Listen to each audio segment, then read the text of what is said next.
Are flying again tonight about a possible presidential visit ahead of the midterm election. So what are the odds that Air Force One will be touching down here in the Valley?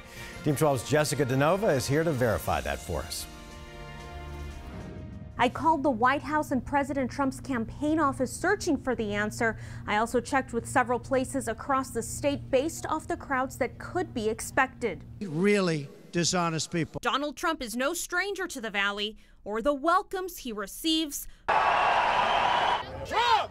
No KKK! From cheers of support to passionate protests. So we're verifying whether the commander-in-chief will be making yet another visit to the Grand Canyon State.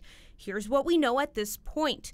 Folks from the Phoenix Convention Center telling us they haven't heard from the Trump campaign. Plus, Phoenix may be a risky choice. In September, the American Civil Liberties Union filed a lawsuit against the city of Phoenix, its chief of police, and some of its officers for what it calls unlawful and excessive force against anti-Trump protesters during the president's August 2017 downtown rally.